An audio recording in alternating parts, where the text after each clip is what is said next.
gonna go ahead and get started with this super sweet Matchbox holder for Tealight. So a Matchbox Tealight holder. We are using the Watts of Occasions stamp set. Love this stamp set. I will show it to you in a few minutes. These are Tealight candles that I just picked up at, hey Sandra, thanks for joining. These are Tealight candles that I just picked up at Target. I think they're typical size.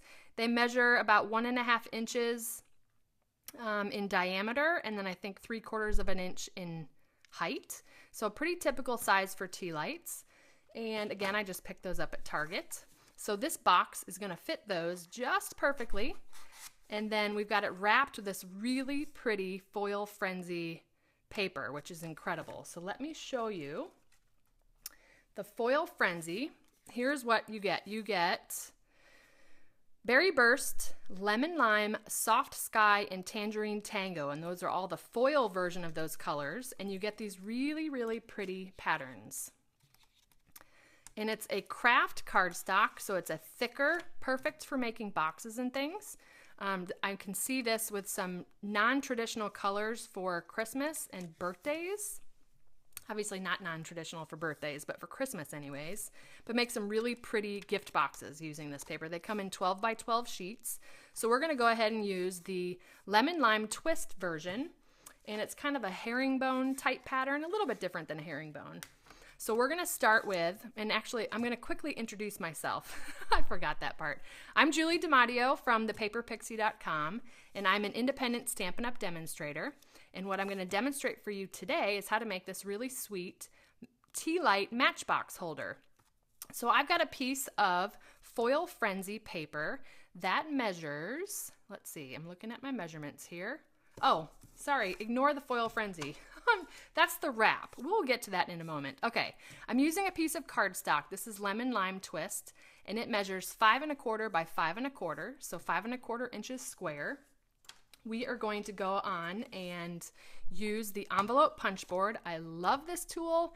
It's $20, and I swear you will get your money's back in making one project because there's so many things that this thing can do besides making envelopes, boxes, bows, you name it. So if your stylus, like mine, is starting to get really worn out because you love this tool so much, you can always use the stylus from your Simply Scored tool. And so I'm going to use that today. And we're going to start with making the first score line at 2.5 inches. I do want to let you know that at 5 a.m. Eastern time tomorrow morning, this project will be posted along with this video, as well as all the measurements and dimensions. So don't worry about writing them down now. Just come back and visit me at thepaperpixie.com tomorrow morning, and you can get all the details so you can make this project your own. So first we're gonna line up to 2.5 inches. We're gonna punch and score. And then I'm gonna slide it down to the 3 3/4 mark, punch and score. Andrea says she's never heard of a stylus wearing out. Yeah, I've really worked my envelope punch board really hard. So, you know, the difference is this stylus is plastic, this is metal. Anyways, so I just can't bring myself to buy another envelope punch board. So I use tools I already have. So then I rotated it counterclockwise, and I'm gonna line it up with the first score line that we made. It's gonna be at about the 1.5 inch mark, but you don't need to remember that. I'm gonna punch and score, sliding it down to that next score line. Whoops. Punch and score, and just continue rotating it counterclockwise until you get all of the sides punched and scored. All right, so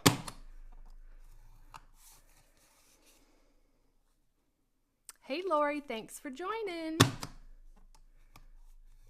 Robbie says my envelope punch board gets so much use it's smoking. Yeah, that's kind of the truth. Me and my envelope punch board projects, I love them.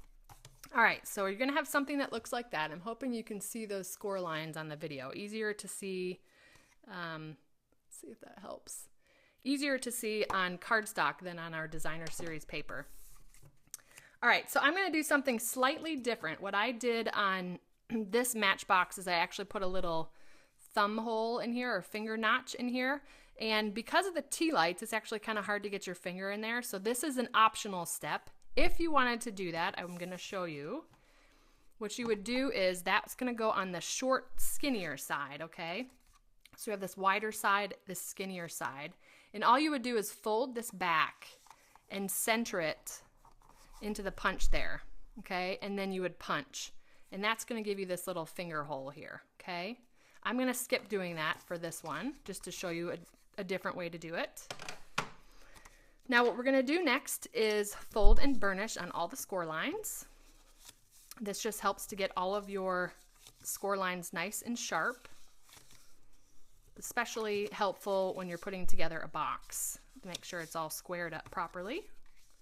If y'all have any questions as I'm going, just go ahead and ask. I've got my iPad over here keeping an eye on comments and things. If I happen to miss your question, I'm sorry, but I will certainly catch it after the live broadcast, and I'll address it then. So now this is an important step. We are going to make tabs, but it's important where we put the tabs. So actually for this box it wouldn't necessarily matter because I'm not putting that finger hole. However, if you did have that finger hole on this side, we want to make sure that we are cutting, and we're going to be cutting up these score lines to this horizontal line to create tabs. So I'm going to go ahead and do that and then show you up close.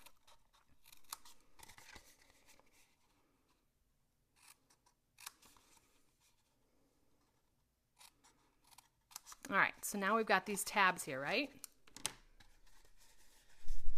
All right, so we're going to use those to create the box. The next step I'm going to do is to put some extra folds in here so that we can fold these flaps, because these flaps are actually longer than the width of the box. So I'm going to fold on that first line and then just using my fingernails, kind of holding it in place and folding it again and scoring. Let me show you what I just did there. We just put this fold line in place, okay? So let me go ahead and do that on the other side. We're gonna end up doing that on all four sides. Okay, same thing here. Putting my fingernails there to keep it in place.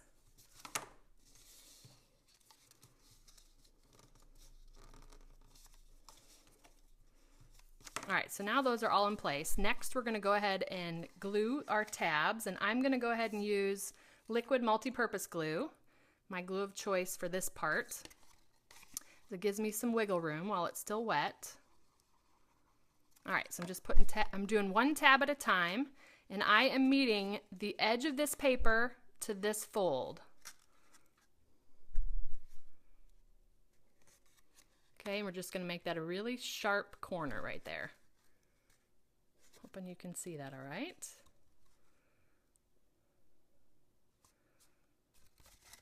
And then I'm going to just do this to all the rest of the tabs.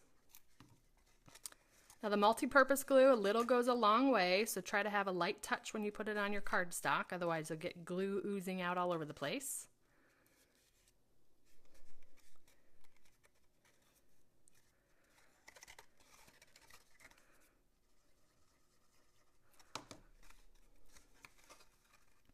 Pam, you're funny. You're saying that your boxes don't always line up so much. So there's a little trick to that if you want to have it be kind of foolproof. So one of the things you can do when you cut these tabs, and I'll do it on this last tab, is you can go ahead and the part that's not curved, so this opposite side that has this funky little point here, you can notch that in slightly. And that actually is a little trick to help you try to get those corners scored up.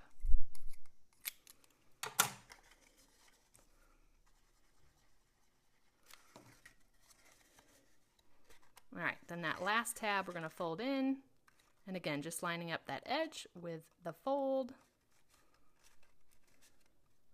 Okay, so now we got something that looks like this. I'm going to fold these back because it's going to help me get some adhesive on there. And I'm just going to put adhesive on these flaps, and we're going to go ahead and fold it onto the inside of the box.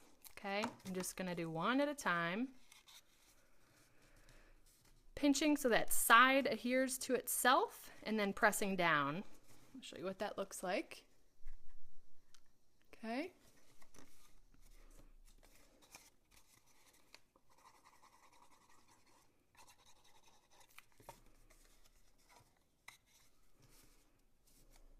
What I love about these Matchbox products projects is I've seen quite a few of these floating around Pinterest and with other Stampin' Up! Demonstrators. I apologize, I don't know who originally came up with this project, but you can tweak the dimensions to fit whatever goodie you're putting on the inside. So I don't know if you've heard of the website called Box Buster. It's by the Crafty Owl. She is, I believe, a UK demonstrator, and she has developed a website. So take a note of that, Box Buster, and you can type in the dimensions of whatever your goodie is or gift, and it will tell you, and you can do it in inches or centimeters. It will tell you the starting size of your paper and the score lines you need to make. Now, I did that with this project, and I didn't realize with the bottom of these Tealights, they've got little feet on them, and so I don't think I measured that properly. So the original one that the original dimensions I put in the box was just not quite the right size. So anyways, Box Buster. So that's where I started, and then I tweaked my measurements just slightly to get it to fit this project. So now this next part is totally optional, and I want to make sure that I get the right, I've got a couple layers of paper here. Okay. If you don't like the finish on the inside of this box, you know, where we got those corners folded in, I actually think it looks pretty cool. But if you wanted to, you could put a piece of cardstock in the bottom to cover that, to cover up that ugliness if you think it's ugly. So this measures 1.5 inches by just under 3. So I've actually got this to about 2 15/16, and that's just so that it fits nicely in there. I'm just going to put some glue on that and stick that on the inside.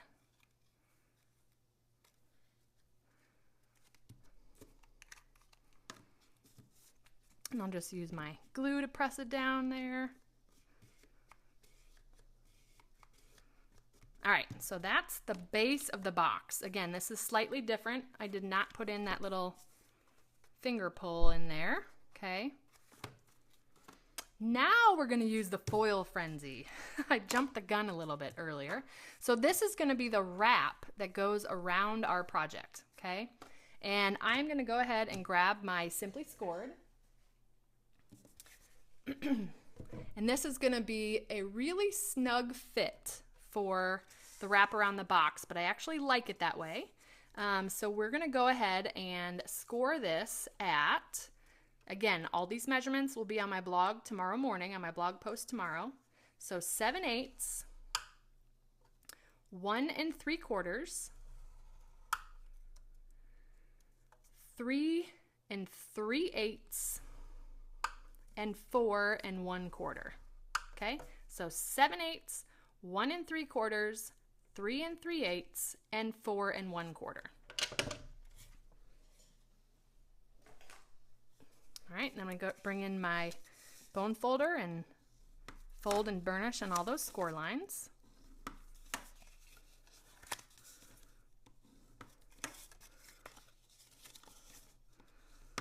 Okay, now you'll see that this side and this side's a little bit longer, probably easier to see on this back side. This side's a little bit wider than this side. I'm actually gonna put some tear and tape along the narrower side, and I'll show you why. So I'm just putting tear and tape along there. Whoops, pulled some of my paper off there. It's all right, it's on the inside, no one will see it. And then because this is a square, or it's squared up, it's gonna be 4 sides. What we can do is, let me pull off the tear and tape.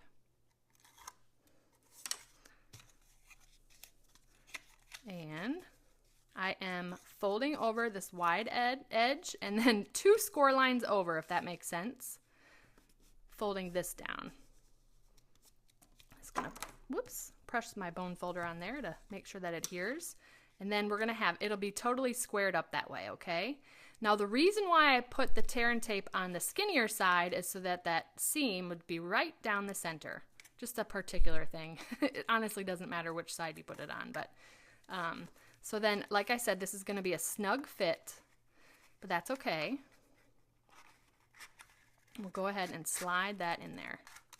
And that's our little matchbox, all right?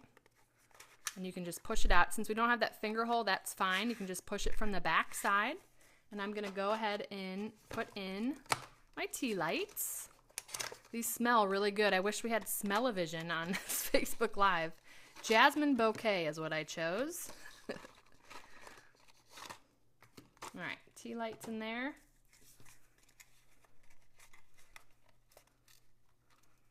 And again, it is a snug fit.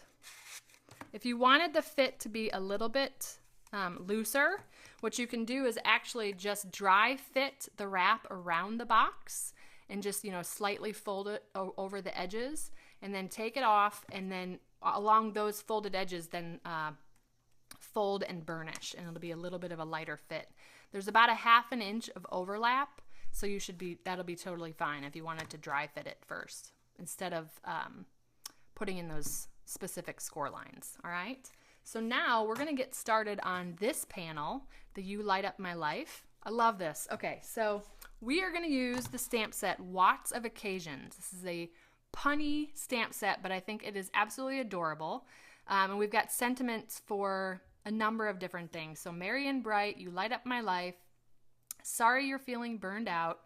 I think you're brilliant, and love you Watts and Watts. I love that one. And thanks a Watt. I love it. Reminds me of my kids.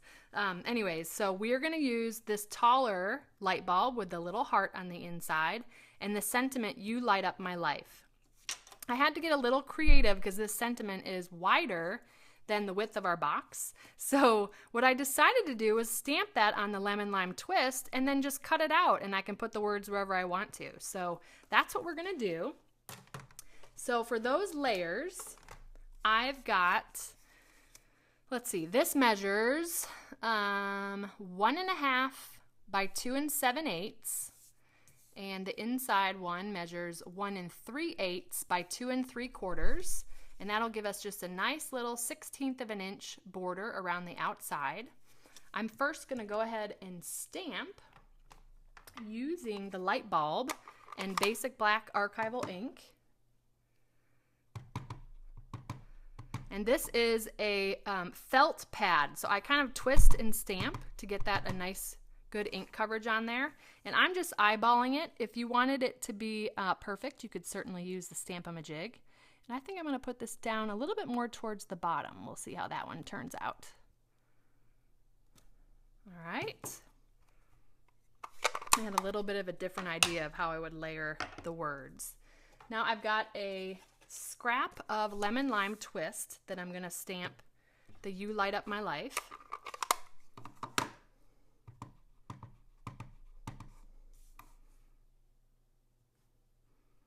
And we're just going to chop up this sentiment.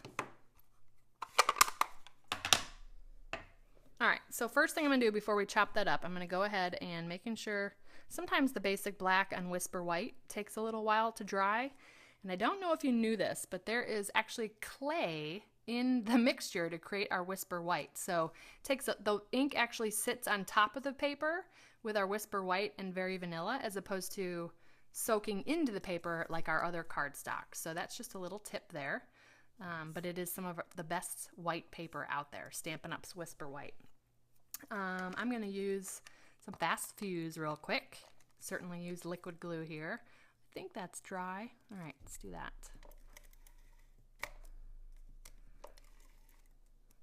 Now the difference with Fast Fuse is you want to give it a little flick or a little check mark to release it from the roll.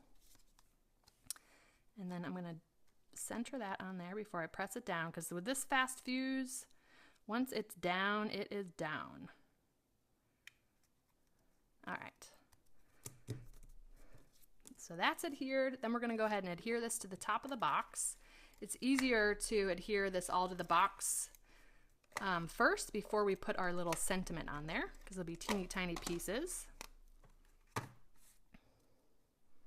And then we'll just put that, got a little smudge of ink there. It's just going to let the recipient know that it's handmade, right? I'm just going to press down that way. All right. So now with the sentiment, I'm going to grab my paper snips. And I'm cutting real close to the words. maybe about 1/16 of an inch or less away from those letters.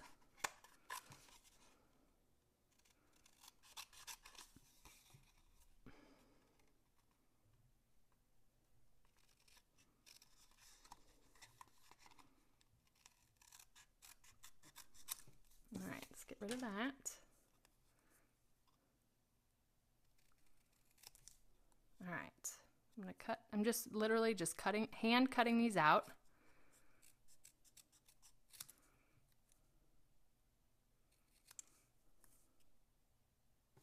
I just don't want to lose my words. Okay, there's my. Here's what I love about this idea. So now you hopefully will look at your sentiments in a different way, because I am doing this to solve a problem. Like I said, the sentiment was too wide to fit across here, so I decided to just go ahead and cut it up. And then with our mini dimensionals, we can put these words in any pattern we like.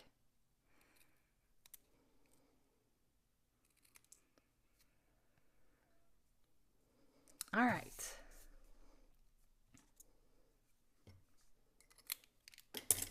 All right, so what we're gonna do next is grab our little mini dimensionals. I love these.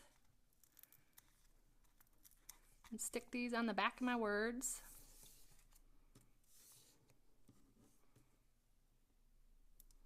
And they fit perfectly on the back of those words. Whoops.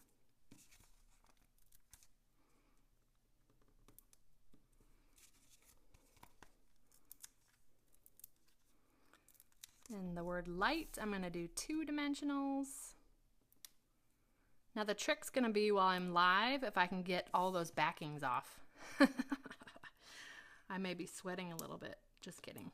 Okay. I'm so glad y'all have joined me live. Thank you so much.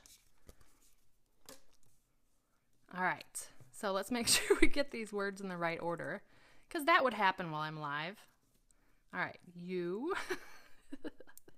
And I'm just kind of haphazardly putting these kind of at a little bit of an angle.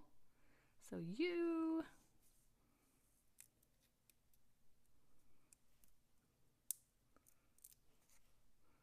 Light, and I want to try to make sure that you can still tell that it's a light bulb. You light.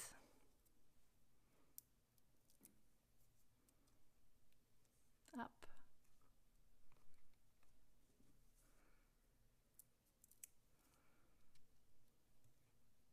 My, and then life. I love this. Oh yeah, see? Not cooperating. Okay, there we go. I'm going to put that there so you can still see it's a light bulb. All right, you light up my life, and then the last touch is a rhinestone right in the center of that heart. It's rare if I don't put some type of bling on my project. I just love it. Gives it another layer of dimension. So how super cute is that? This kind of was like a happy accident. I knew I wanted to make a Matchbox holder for Tealights, and I hadn't yet inked up my Watts of Occasion stamp set, which I was like, oh, maybe I can do something like this, because it was long and skinny, and this was long and skinny, and then all of a sudden I was like, oh, stop.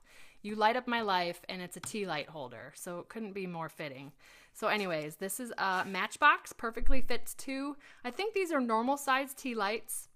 Again, 1.5 inches in diameter, and I just love it. And I love this foil frenzy paper. You will be seeing more of this from me. So anyways, thank you guys so much for joining. Again, tomorrow morning, 5 a.m. Eastern time, I will be posting this project with dimensions and the video and you know, all the good stuff about the project, all the supplies I use at thepaperpixie.com. So please stop by my blog in the morning. I'd love to have you follow my Facebook page if you aren't already. I do go live every Wednesday evening at 8 p.m. Eastern time. I'd love to have you join me next Wednesday, and we'll just create a project together. And again, thank you all so much for joining me. See me at thepaperpixie.com. I post weekdays with projects to inspire you. Thanks again for watching. Y'all have a blessed and wonderful day. Take care. Bye, everyone.